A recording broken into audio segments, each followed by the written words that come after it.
The following is a fan-based discussion. All properties discussed are property of Toei Inc., Bandai, Hasbro, and Subarai Productions.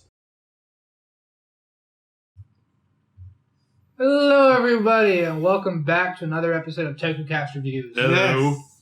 Episode 76. We didn't need to look it up this time, as far as you know. The truth will never be told. Nope. But yes. Hi. You fucking tried. I did. This time, Anywho. we're doing Garo Season 5 in total, so we're including the movie in this. That's what the title is, but this is really more just Tokucast nap time. Well, we'll try not to make it that. Garo. Matt is very tired. Garo Goldstorm. Garo, Goldstorm, and technically Goldstorm Show, which is Goldstorm Flight. Mm-hmm. But yeah, we're going to do this sort of like a regular review. We're going to talk about the movie first. That's the best I got. That's Gold Hawk Down. That's the best I got. I'm wrong. That happens a couple times in the show. Yeah. Yeah, Goldstorm, which is technically a prequel, but it's legitimately just one contained story because the movie just leads straight into the show with like a week and a half. Indeed. I was telling him before I started recording, I started watching the show first, and I was 2 episodes in, and I realized, I feel like I missed a lot of stuff.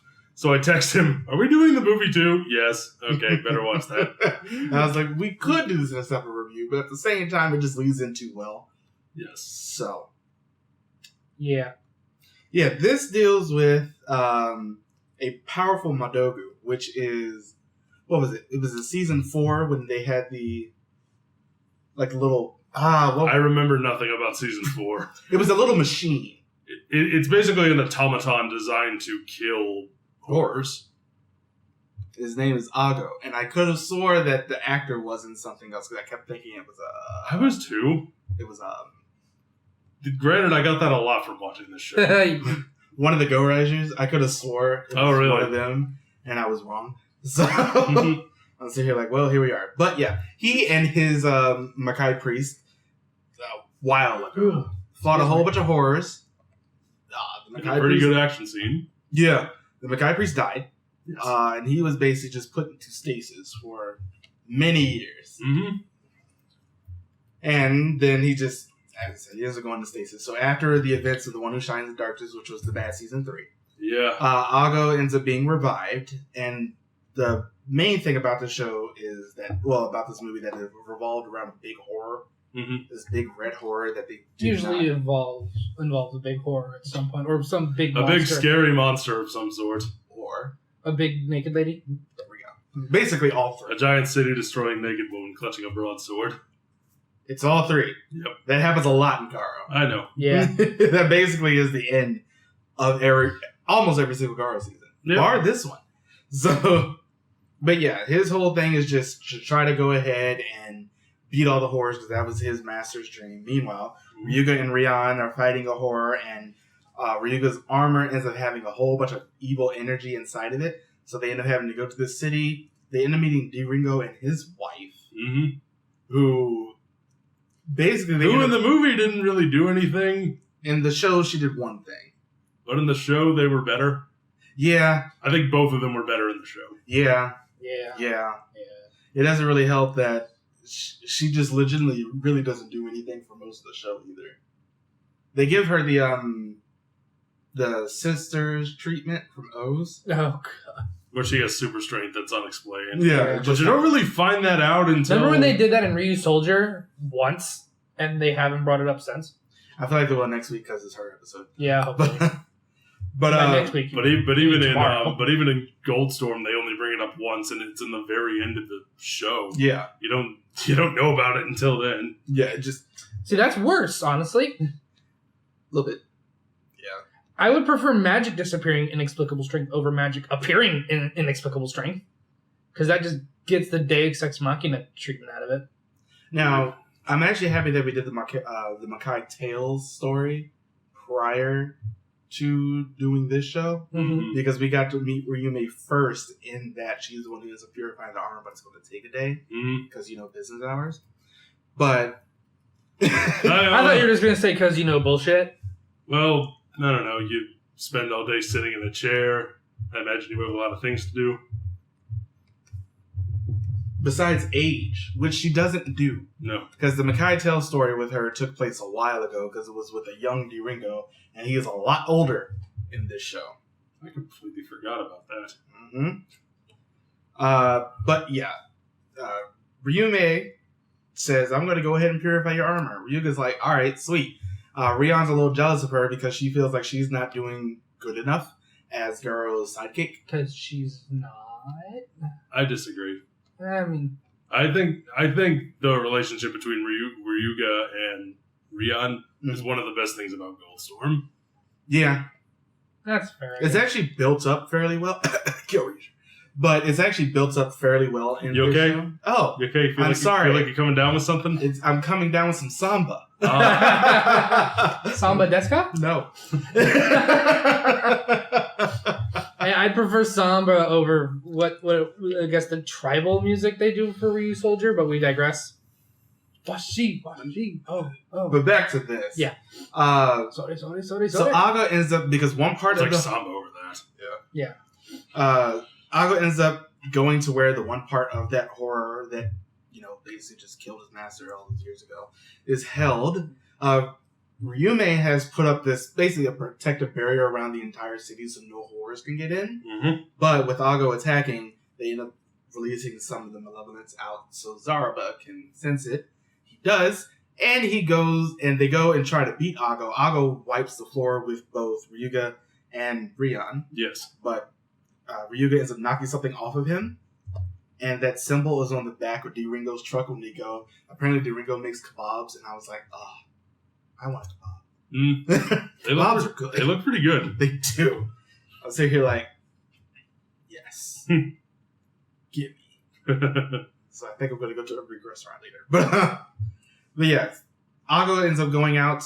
They end up just getting destroyed once again because Rion tries to attack him one more time.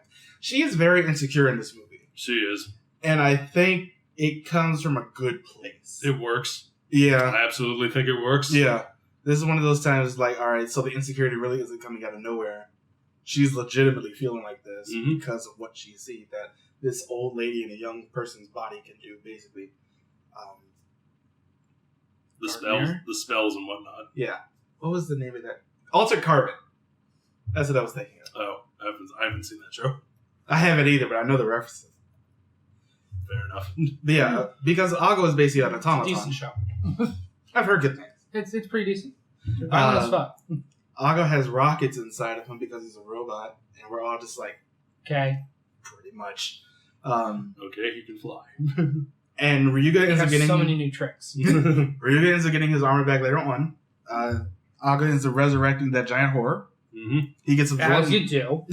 He gets absorbed into that giant As is horror. prone to happen in Garo shows. Seriously. Yes. He originally saw Garo when his master got stabbed. He originally saw that Garo, whatever incarnation that was, go out, and he said, "Leave it to." His master said, "Before he died, leave it to the Makai Knights. We can put our dreams on them to rid the world of all horrors." Mm-hmm. That's basically Ago's entire motivation. He wants to rid the world of all horrors, but he thinks by doing that, he can kill all of humanity because they're the ones that the horrors end up coming from. So if I kill all the humans, then there won't be any more horrors. Yes.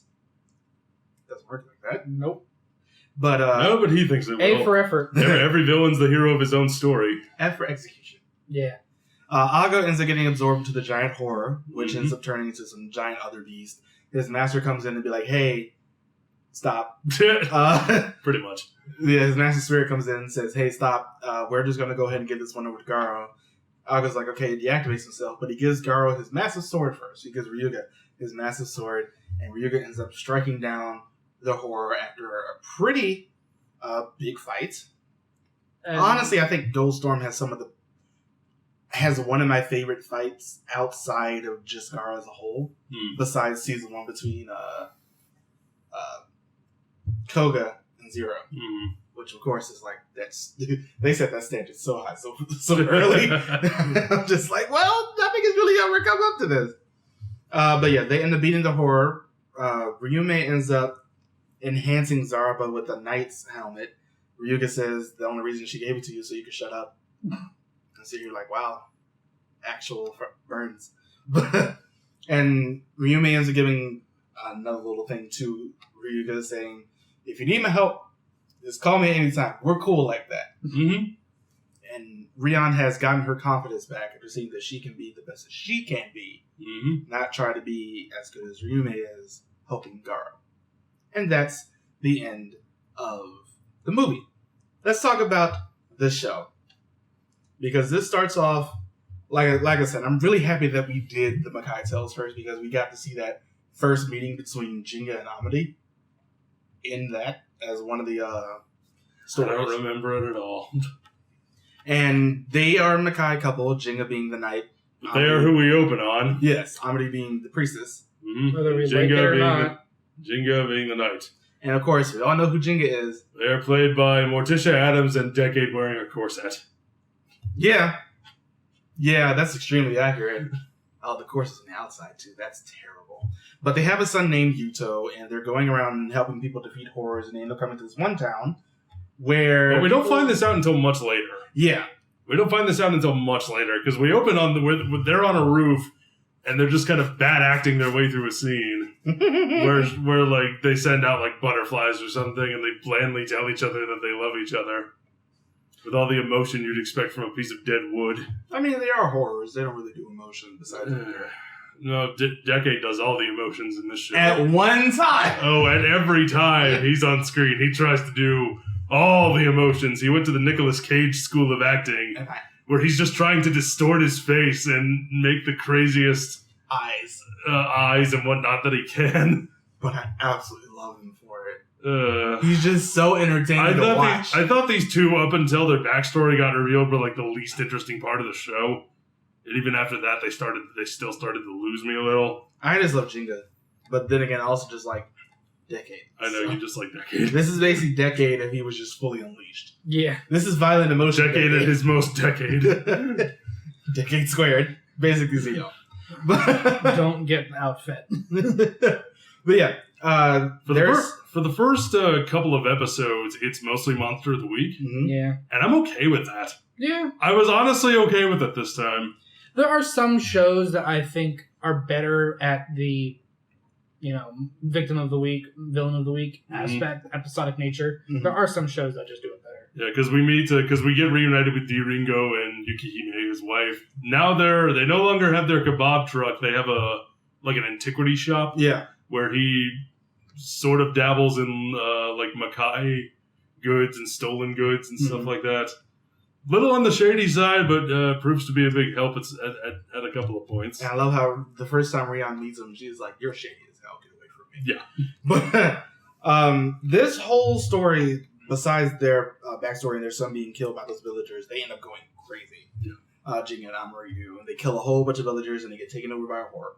Mm-hmm. This also ends up giving us Gald and Haruna, who are two siblings from a Makai village. Gald is just kind of in the background for the first couple of for a while. He's just kind of there. We don't, and like that thing is his like little clip with the face on it that's talking to him, but we don't know who that is for a while either. Yeah, it isn't until much later in the series that it gets revealed that it's Haruna, his sister, and I think it really works. Once again, it works. Yeah, I think the show is very well paced.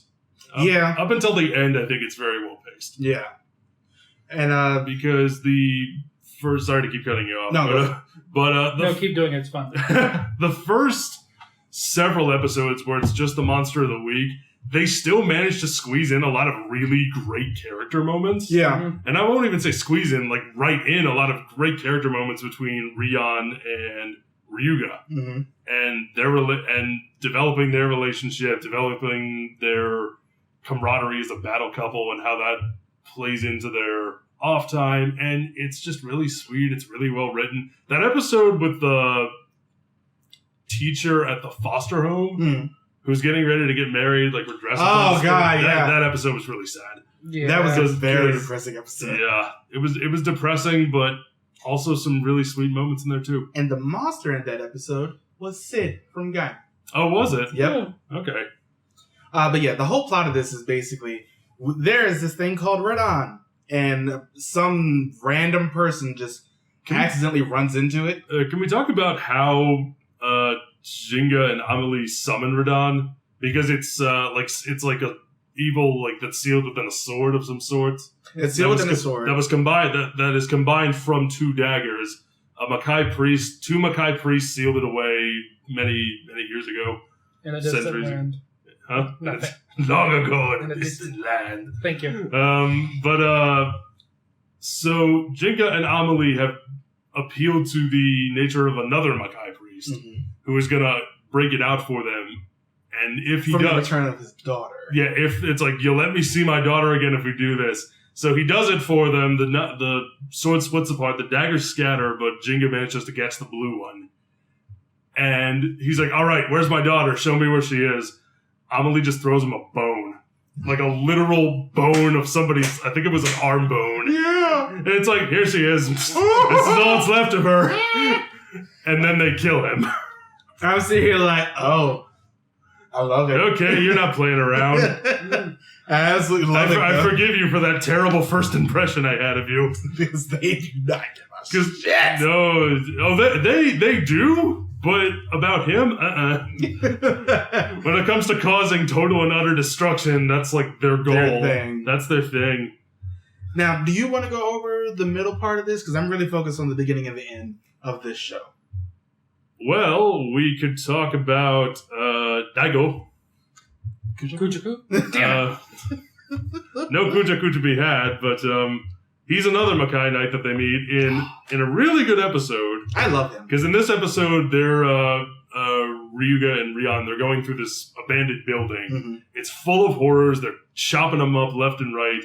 And then he throws his sword at one, and we see like a hand come out and catch it and throw it back to him. And we are introduced to Daigo Akizuki, who is Giga the Beast Knight. And he has an amazing suit. Yeah, let's talk about his suit really quickly. It's a great suit. It's green, Mm-hmm. for one. I just think it looks incredibly cool. And I just love him. I love his weapon. It's an axe. It's an axe with a blade at the end. Yeah. Very, very effective. He's really good at using it.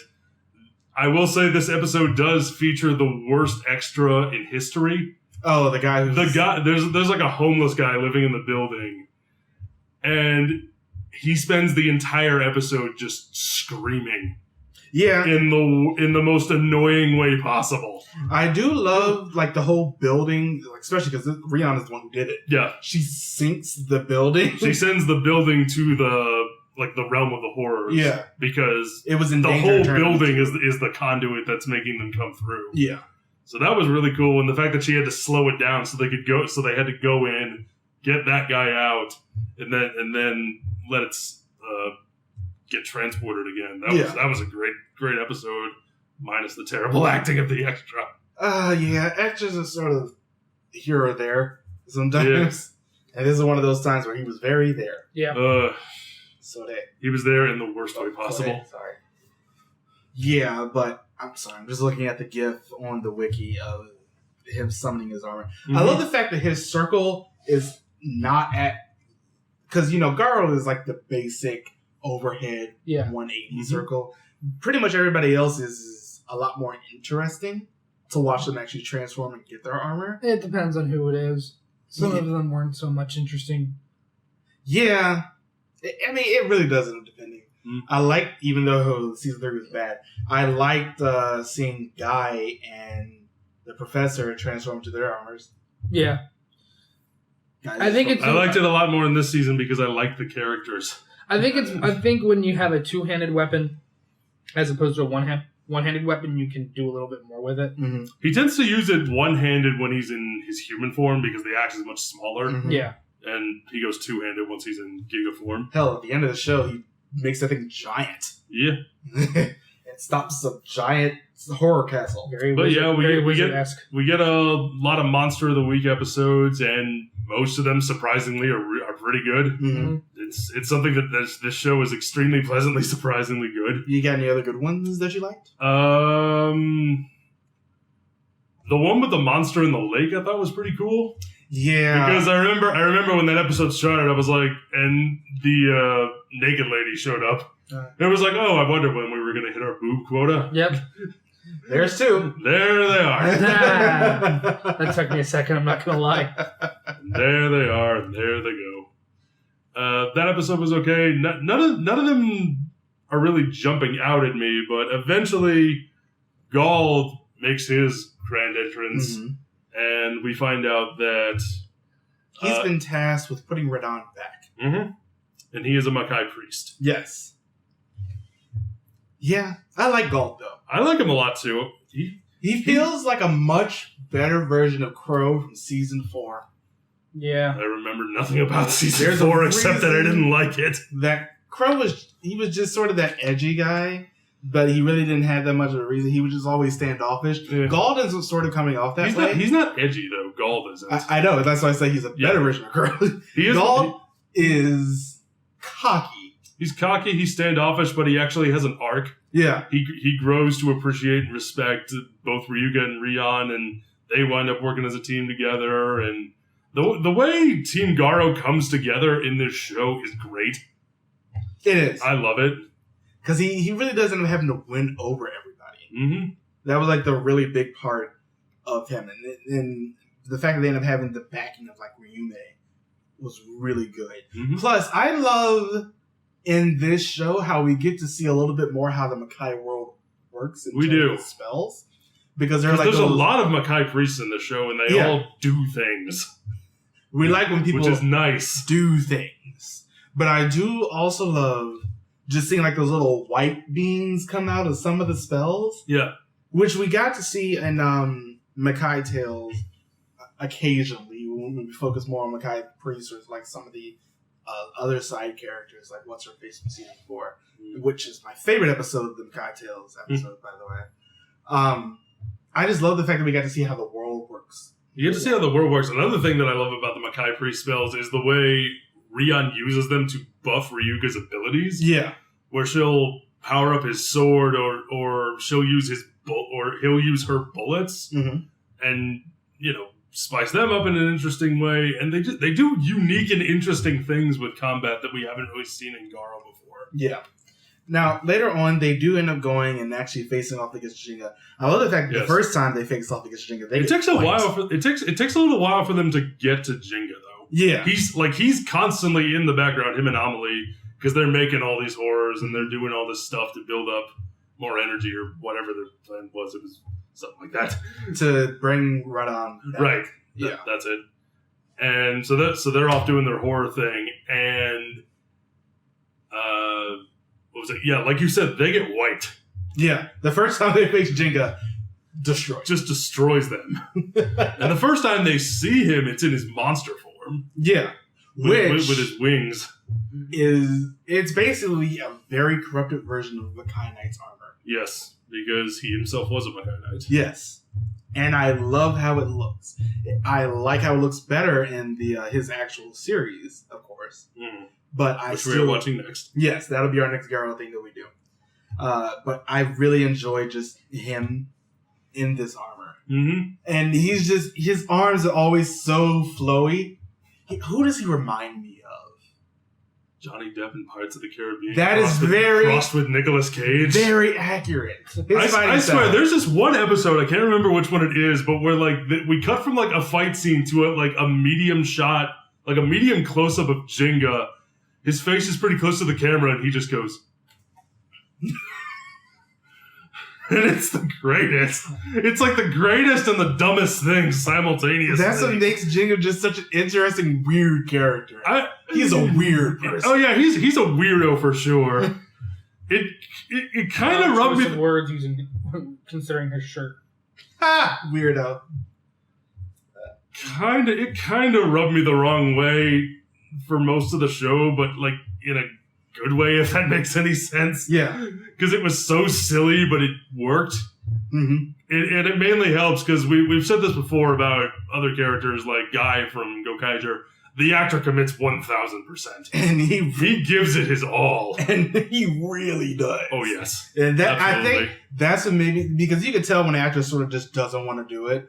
But in this case, just because of the fact that he gave it so much, I instantly fell in love with his character. Oh, yeah. And that made me just like the season that much more because I really love the villain. Fair enough. But they do end up eventually beating Ginga, but not before the Radon is brought back. Here's the thing. That's an interesting thing is they beat both of them, Mhm. but then the show kind of keeps going. Yeah.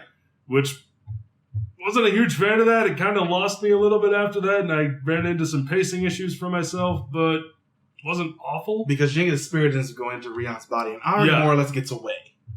Yes. And there is this whole scene where Ginga is using Rion, and they're fighting on like the top of this construction site. Yeah. He and Ryuga. It's a good scene. It's so hilarious seeing her just do his movements. Yeah.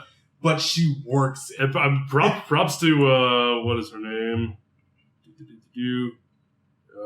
Miki Nanri. Props to her because she's very good. She's so much better in this season. Like I was telling you, I completely forgot she was in season 3. Like I blocked season 3 completely out of my mind. I tried to. I remember it was like alternate universe Garo starring Gokai Silver and a guy who looked like he could be in Bleach. And then there's Which one is that? the guy with the glasses. Oh, I was just Uri Ushida. also the professor from Guy. Oh, okay. Yeah. But anywho, But yeah, there were plenty of Quincy jokes made when we were watching that season. Yeah, but because I think we watched this one live. Yeah. No. No, we watched season 3. We watched that season live. We weren't happy with it, but No, we but- watched it live. I remember you guys watching it live.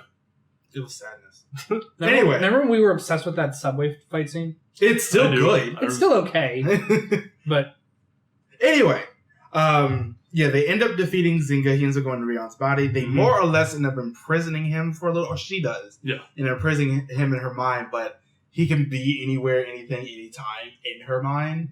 So she ends up being taken over again. But they end up using this, Ryume and Gald end up using this spell to sort of trap her and try to get him out of her body. But Amari ends up breaking in and taking his spirit into her.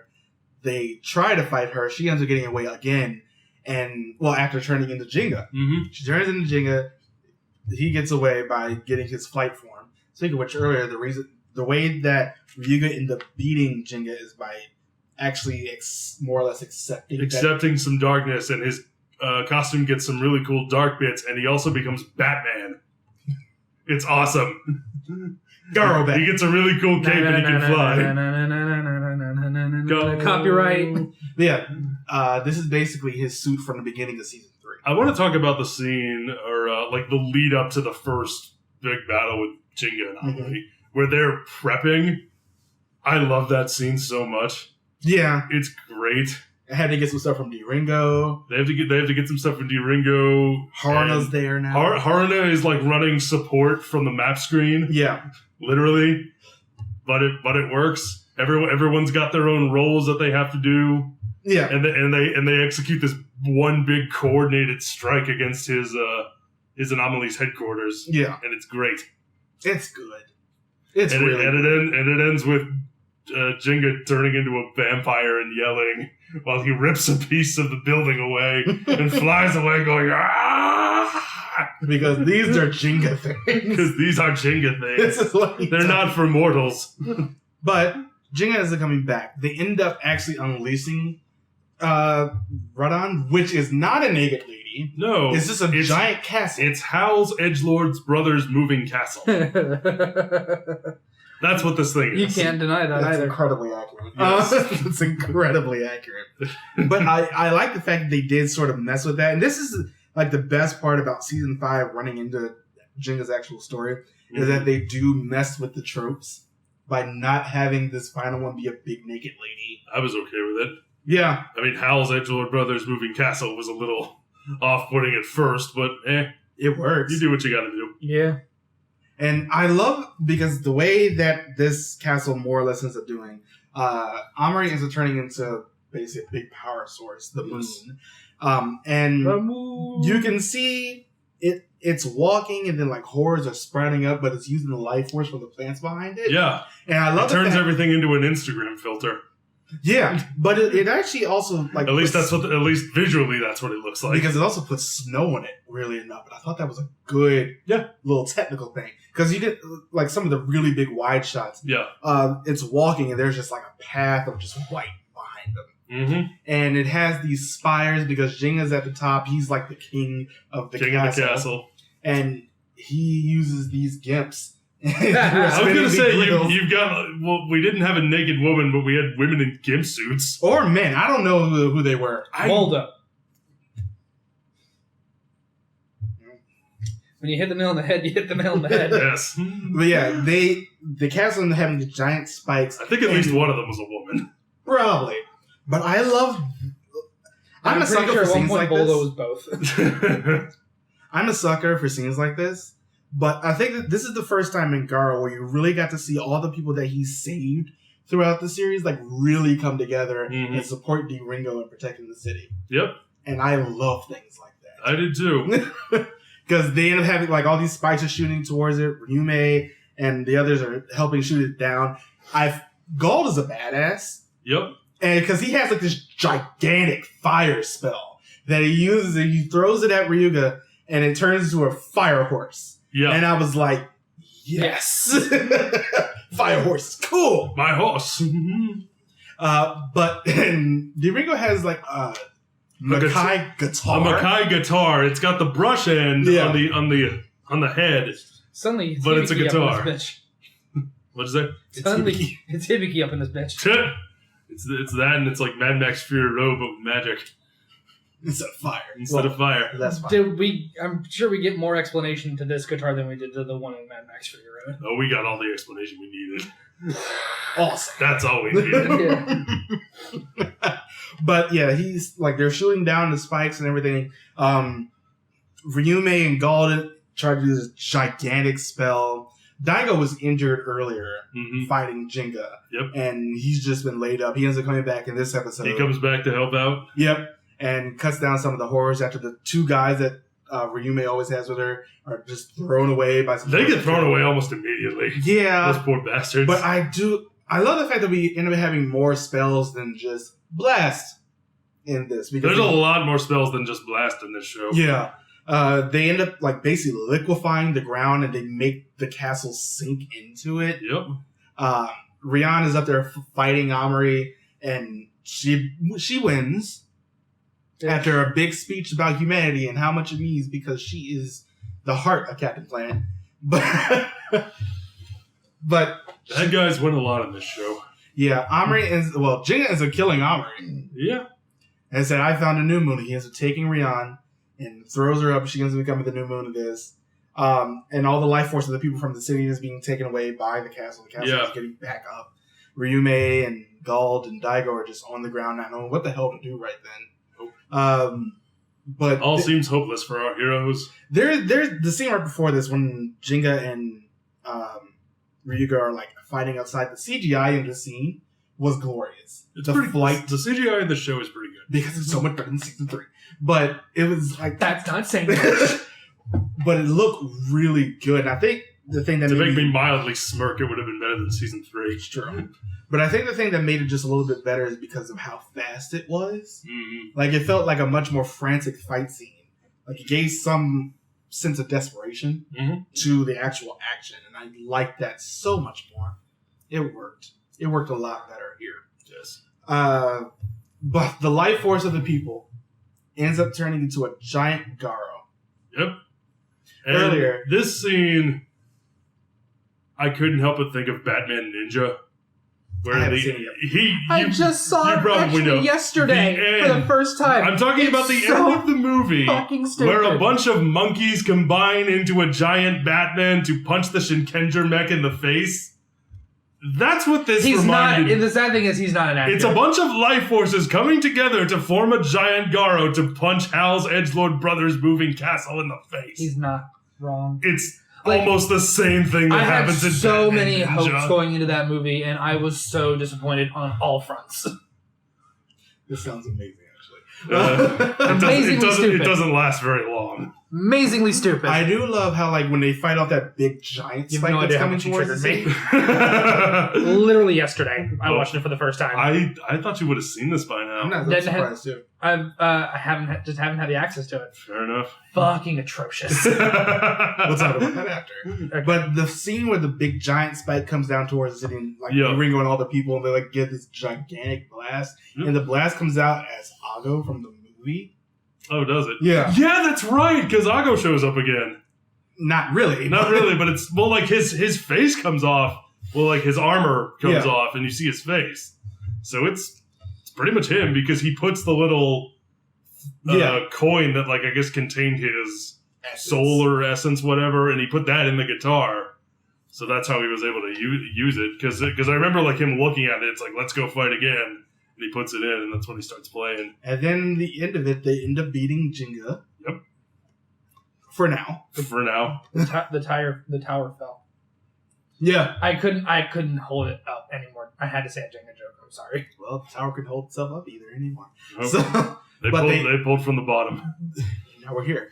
But they end up beating Ginga. I looked at the picture. Fuck you. Rihanna's unconscious on the ground. But Ryuga's like super worried about her. I'm sitting here like, straight people. But I still enjoyed this. I have never wanted to scream "now kiss" more at a Toku show than this so scene. right though. Because they have such good chemistry. Fight, kiss. That's what I wanted to happen. Yeah. But It doesn't. It doesn't. I would like it to in a future season because they very clearly are interested in each other. Yeah. They like each other a lot, and I wanted them to. She's no Jabi, but she's still good.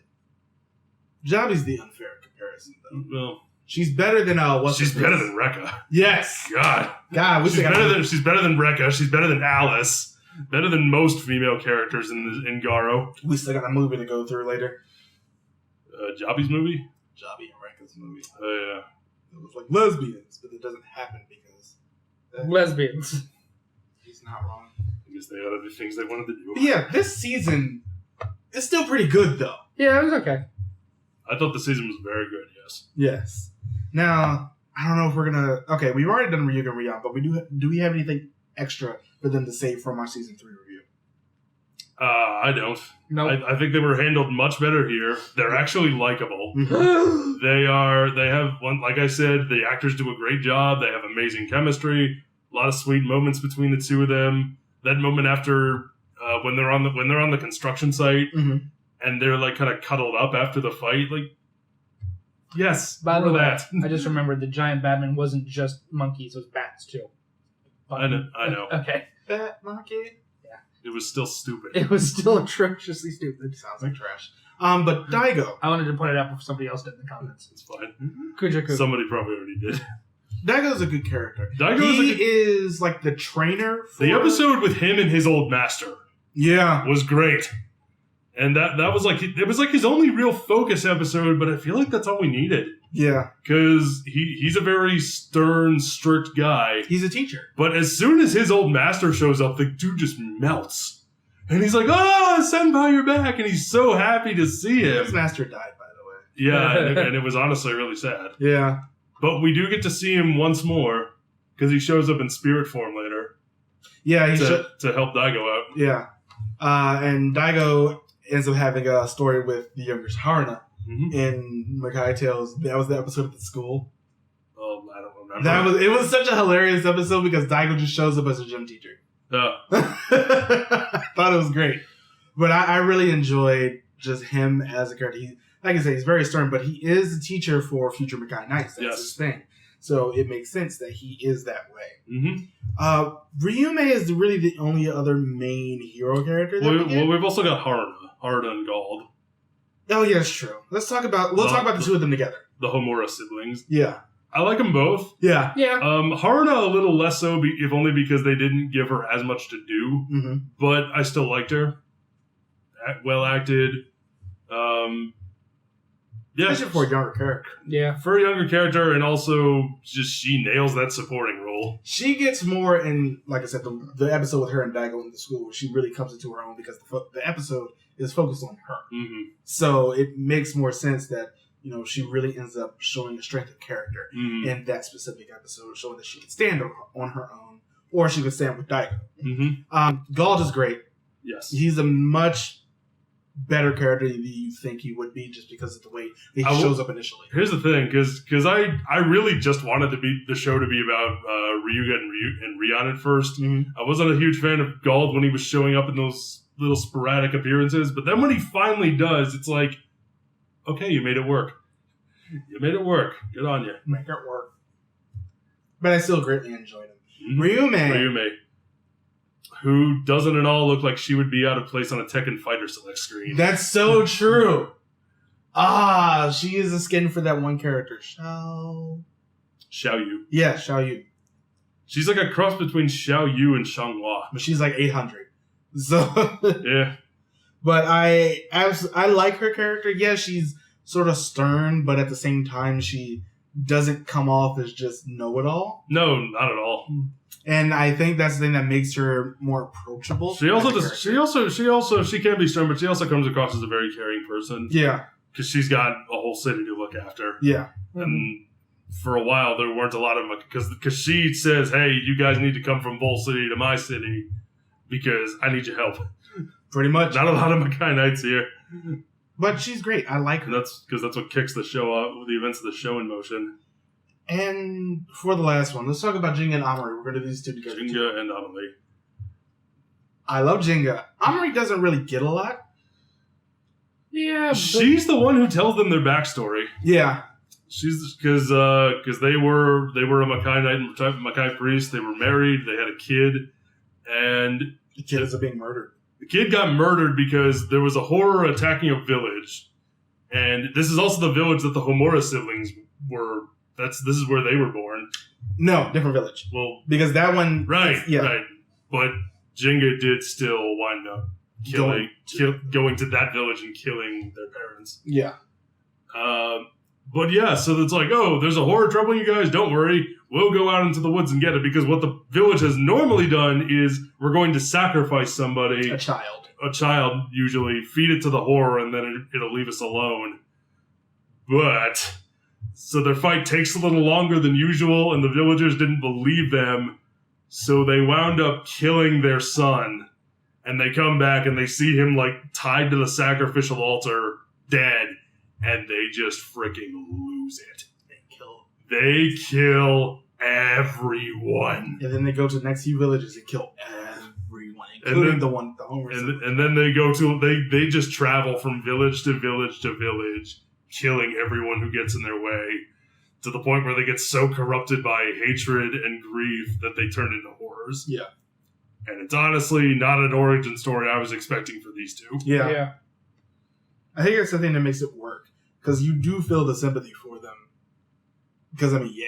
Mm. I don't blame them. But then they end up trying to take over the world, so you're like, yeah, you can't do that. It's a little too far. But but still, they do have very interesting backstories. Amri is very much so there to be, one, exposition. Yeah. Two, Support. That's her role. 3, looking good. She has a very background role in the Ginga story, but it makes sense for why she's there. Mm-hmm. But yeah, I do greatly enjoy this show. The next time we're really end up going to see this cast, because when we do the Ginga series, we're going to do the Fang of God movie, Right. which leads directly into that. And that was the movie with Gun Puppy. Oh yeah. I love that movie. It's my what you're favorite. talking about, but I guess I'll find out when I see it. He showed us a clip. I don't remember. It's my favorite Garo movie though. The guy like picks up a dog and starts shooting bullets out of its mouth. And He we were remembers just like, Now I remember. Yeah. I remember watching it, I was like, the hell is this? It's kind of hard to forget. This is amazing. I vaguely, yeah. Yeah. That's the next time that we're going to That's all see you gotta it. say. Yep. But yeah, let us know what you think about Garo Season 5 in the comments below. Please do. Gold Storm Flight. And the next... You'll have fun. No, you'll be here. What are we reviewing next? Go Busters. Oh! Yay. Sorry, I keep thinking it's Kanpai Senshi after B. Not yet. That's not yet. Cool. Go Busters. Go Busters! Next, I like the opening. when we end up doing the first one. When we end up doing Kanpai Senshi, that'll be the week that we normally have an Ultraman review. Right. But as always, follow us on all the things. Let us know what you think. Any shows you want us to review that isn't on the schedule. And as always, we'll see you guys next time. And let us know what you think about Go Busters in the comments below. We'll include it in the next video. Please do. Good idea. Bye, everybody. Bye. There will be no in comparison.